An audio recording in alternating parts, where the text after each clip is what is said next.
You watched a man die at the airport? At the airport. I fucking hate flying. Let's start there.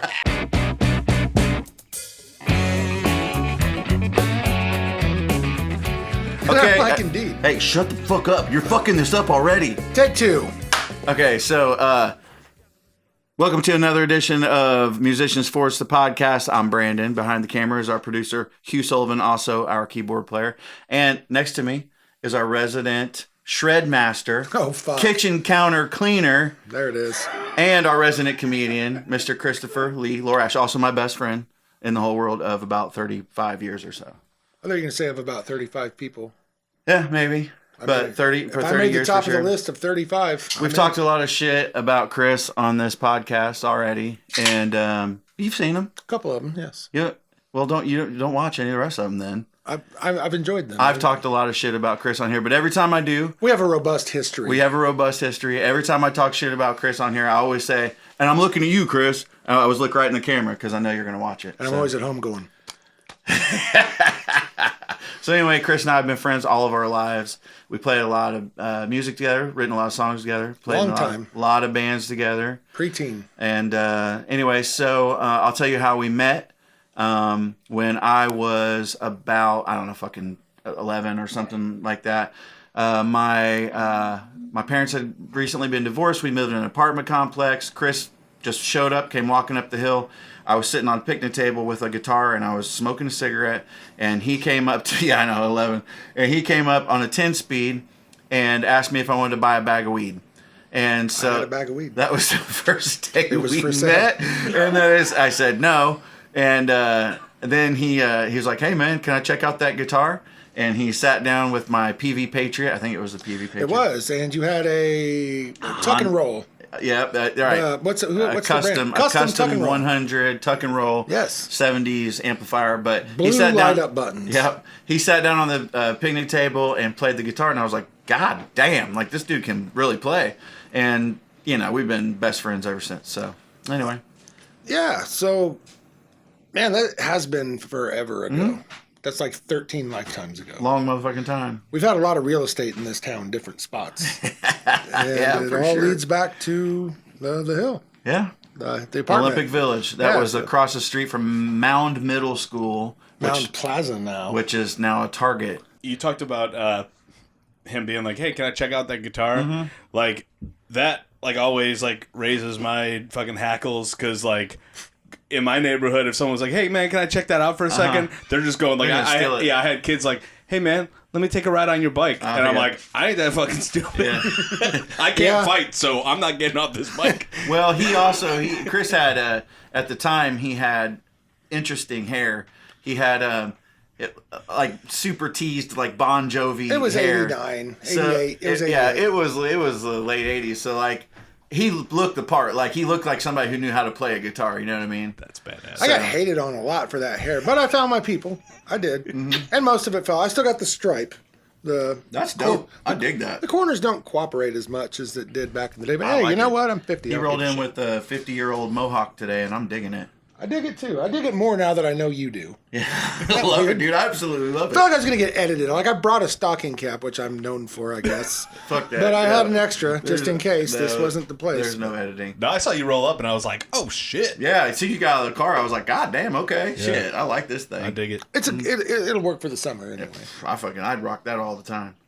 So anyway, we've been playing music together for a long fucking time. We've been in a lot of bands together. We did a lot of fucking recording with other bands. A lot of places. shows. We traveled all over the fucking place. When we were in our 20s, me and Chris played in a band called Crazy Marvin that we did a lot of college town stuff around the Midwest. Recorded in Kentucky. We recorded that was a different band. Yeah, we had a band called Dead Match Corner that went to Louisville and recorded there.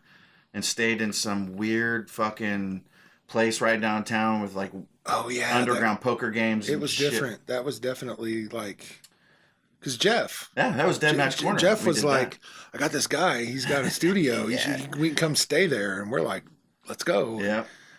You never know what that means, until you get to a place like that. Well, and then after we would get done recording at night, and we would just go around downtown, and these guys, they're taking us to like these backroom card games and shit. To where finally we were like, man, this shit was super seedy. Like, you know, it was different. Yeah, I mean, like these people definitely had weapons and shit, and like we're like, man, let's fuck this. I remember finally we couldn't even get a ride at one point when we just walked back to the studio. How far were these games? There. I mean, they were all downtown, so like, you know, most of it was walking distance. Like, it took us a while, but we were able to walk back. No, was it Louisville? Mm-hmm, that was in Louisville. Okay. So give me the timeline. How many bands have you been in together? Start at the oldest. Shit. Together as kids, we wrote and we played, but we played in different bands. Yeah, dude. Sometimes we would write songs. He talks about me, but he was a very stellar guitar player on site. Well, and but we were different in the beginning. We'd write together and we'd make silly songs. We used to make shit up at my parents' living room, and but you always wrote. Like, yeah, you always wrote. I wrote a little bit, but I did a lot of cover stuff for a long time. And that kind of stayed that way until early 20s. And I ended up with Crazy Marvin with you guys and twice. And once on bass and then on guitar later. You were on bass in Crazy Marvin? Oh, yeah, I started that way. No shit. Yeah, the need was there. They already had 2 guitar players. And I'm like, fuck it, sure. And so gave it a shot. But so we did that. And then we had a Dead Match Corner, then a funk band.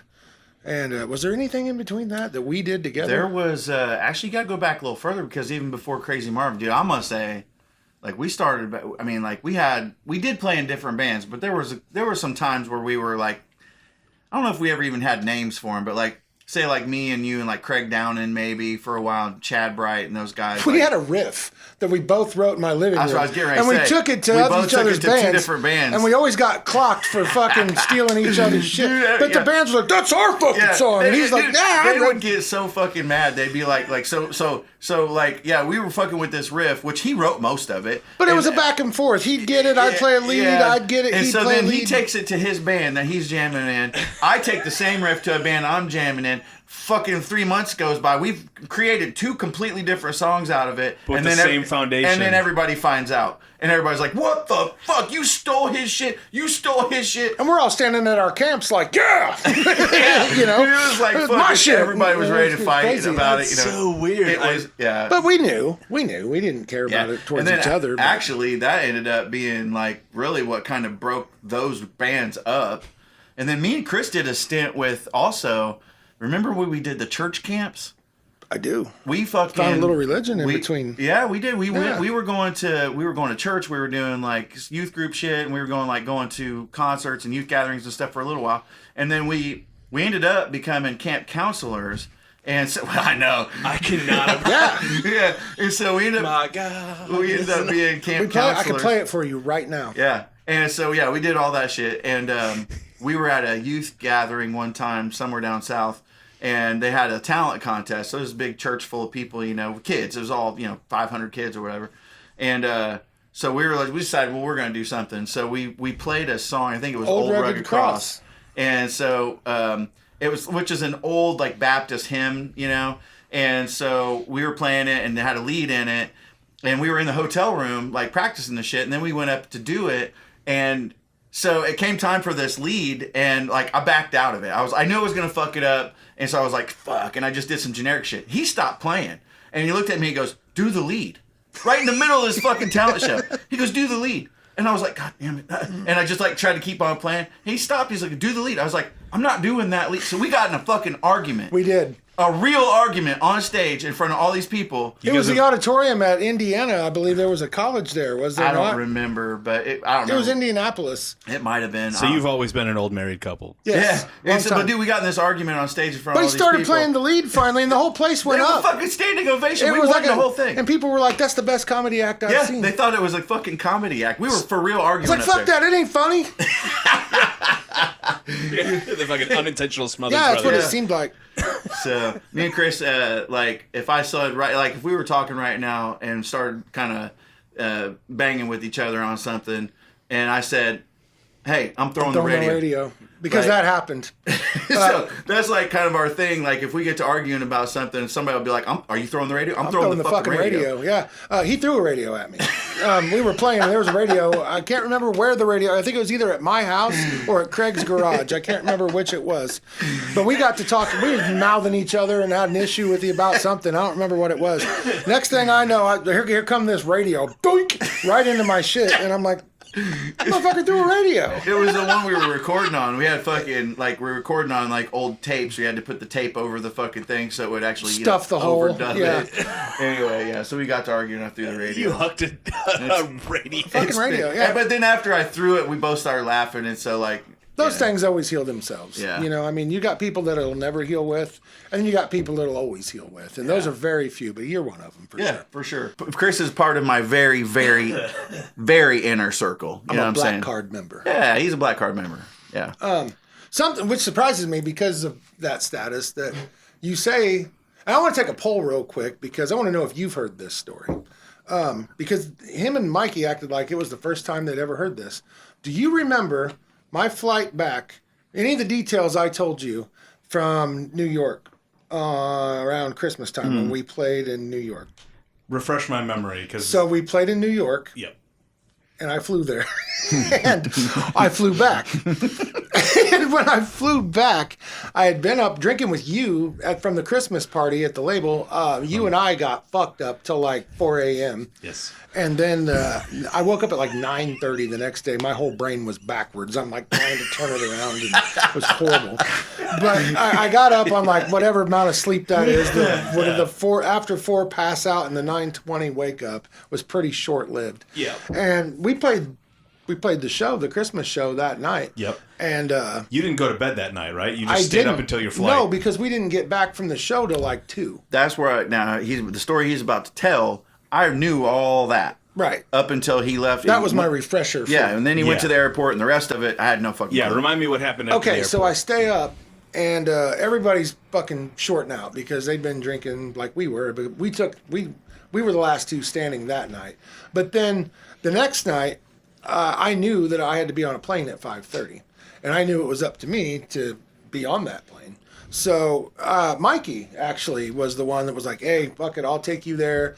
Let me get like however much sleep I can get between now and when I set my alarm." I was like, "Dude, you'll never hear your alarm." I'm like, "I live in New York now. It's just not going to happen." So he ends up like, no, I'm real good on my alarm, so we're going to be all right. And I'm like, well, if I hear it, I'm going to help you. He's like, no, okay, but I'll get up. And he did. He come out looking like a mad scientist and shit was all fucked up.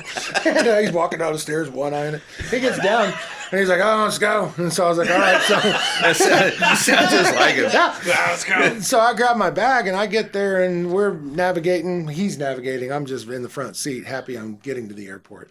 We get there, and there's like 40 people in the whole airport. Oh, dude, that airport's so awesome. There's like 75 on our plane, and the plane seats like 140. So basically, practically everybody got their own seat if they wanted it.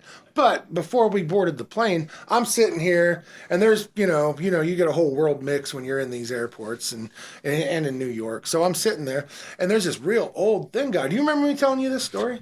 No. If I hear something that I recognize, He's really frail, and he's sitting there, and dude, I just see him start to go to sleep. I'm thinking, yeah, I get it, dude. I'm up too, and it is rough right now. But this dude's like 114, probably 80s, 90s, but 114. And he just kind of slumps, but his jaw just did this thing. He was like, oh no! And I don't see no chest moving. So I get up and I go tell one of the people that work at the airplane, "Hey, I think this guy's not breathing over here." So where at? And so I take him to where we're at, and I immediately, here they are. I tell them they're over there. They go there. I'm back to my seat, but I can still clearly see what's happening. But now by the time I'm sat, this dude's making motions and he's talking. I'm like, he's not dead, false alarm, but I did the right thing, but they're talking to him, I'm listening because I can hear it now. And there's like 2 of them right there. And they're like, "Are you flying with anyone today?" And he's like, I couldn't really hear. He kind of had an accent. And he's like, but I could tell the answer was no. And so they said, "Well, do you have your boarding pass with you?" And he reached for his pocket to get, and he just And that was it. That was the last thing that dude ever did alive. No! Yes. Yeah, I did not hear this story. Yeah, you watched a man die at the airport? At the airport. I fucking hate flying. Let's start there. I fucking hate flying. I fucking hate things that go too fast. I hate watching people die at airports right before I get on a plane. So all of that happened at the same time. And I'm sleep deprived. So I get on the plane and I see him put a sheet over this, not while I'm on the plane, but they sheet this dude before they wreck him out and get him out of there. And I'm like, and they're like, now boarding, blah, blah, blah, for Decatur. And I'm like, or for Chicago. So I get in the plane and... we have one seat has opened up for flight 105 to Chicago. So I've been up all night. You and I got fucked up the night before. There were 3. So I saw a guy die. And then we get in the plane. And this flight... In the place that he's terrified of the most. The worst. The fucking airport. And to top it off, this plane is like a 2-hour flight from New York to Chicago. So it wasn't O'Hare, it was the other one. Midway. We go to Midway, and we're like, hey, okay, ladies and gentlemen, we're getting ready to go down. Please fasten your seats. I'm like, okay, this dumb shit's over, you know? Right. 3 fucking times. So by the 3rd time, they're like, sorry, we're experiencing a little bit of fog on the runway. We're not able to make our land. We're going to circle around and see if we can get the clear, and we're going to take it down shortly. And so I'm like... And then the 3rd time they do it, they but they don't say anything. All right? Not a word. Not a word. And this time the sun just fucking blounds. Boom! Here comes the fucking sun. And I'm like, and I look down, well, there's why they can't see all them fucking clouds. So now we're like next to the moon, basically, flying so high. And then he comes across, but before he does, there's this chick in the back. And I go to talk to her. I'm like, what's going on? Why are we not talking about this? She's like, the pilot's getting ready to make an announcement. And I'm like, she's trying to keep it cool. Yeah. You know what I mean? She's trying to keep it cool now. So I'm like, I don't feel cool because of that. But anyway, he does. He says, we're going to touch down in St. Louis and we're going to wait because we tried after our 3rd attempt. We just realized it's not safe enough. So we get to St. Louis.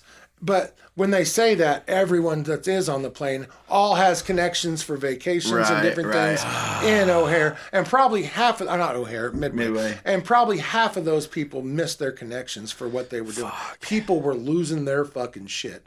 So I'm sitting there and I'm like texting my wife. I'm like, hey, they're talking about maybe they can't touch back down and they don't know what they're going to do. They're reappropriating folks so they can do it. I'm going to sit on the plane for now. But if you drive home, I can get a flight from here to back home. And through the week, they're like $70. You can fly from Decatur. But guess what? On Sundays, it's $700. So I'm like, never mind. I think we're going to wait this one out and see how it goes. So anyways, they finally get back up in the air. We're finally able to land at the airport. I get off the plane in Chicago. Yeah. I mean, everybody has in their own life, they have their close calls. They have their moments where everyone can, kind of piggyback on one another for a conversation about what almost killed you or took you out or put you in the hospital, but you walked away, You can only endure so much of them before when you actually put yourself on purpose, like getting on a plane. That's such a smooth ride. It's not. And as soon as it takes off, you're instantly mad that you did it. This is my fault if I die. I chose this. Instantly, I'm telling myself you knew better. And whatever happens, this is your fault. You're spitting in God's face. Basically, you're like, I'm 50. Look, I still can do this dumbass stuff, but it doesn't feel as good by far. My brother-in-law gave me 2 half sticks of dynamite. Oh my god, dude! Don't fucking light those off anywhere near your house. I wouldn't. He said half sticks. Half sticks. Those are fucking huge. So basically, you have 1 stick, 2 wicks. It's. I've seen that video on the internet. Dude, I don't know, my brother fucking, I think it was a quarter stick. Remember his house on King Street by Fairview Plaza? Party fucking forever ago. And he did a quarter stick in his front yard. Blew a fucking hole in the ground like fucking... It's ridiculous. It's like 3 feet wide and then threw bricks all the way across the street into Fairview Plaza. That was a quarter stick. my wife was visiting her sister, and my brother-in-law gets a little squirrely anyway. He's pretty cool dude, pretty funny. But are you talking about fucking? I'm not saying his name, but like Kim's sister's husband? Her little sister, yes. Okay, yeah. And so he sent Kim home with 2, and called me. Did she fly with those? I'm pretty sure even having them get you on a list. That's what I'm saying. So he was telling me, hey, 4th of July would be a pretty good time. You know, there was a little shock value added if you want to incorporate these into your festivities. Dude, that would knock the streetlights out. I'm like, dude, they call that terrorism now. Yeah. I don't think you can just blow off a stick of dynamite and scream Yahoo America and get away with it, you know?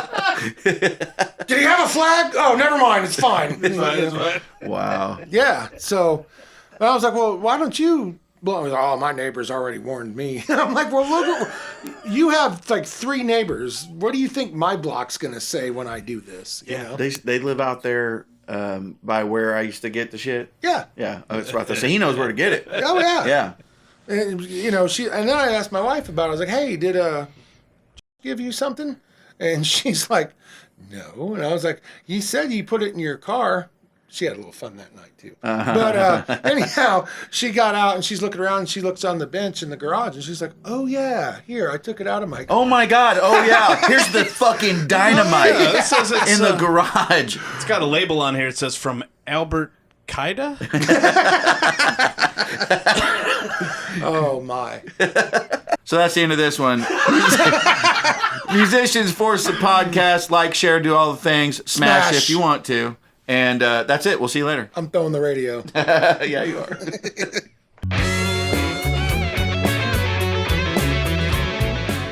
This doesn't have any rules whatsoever. We're literally just going to sit here and bullshit. I'm going to get drunk, and we're going to fucking just talk like we always talk.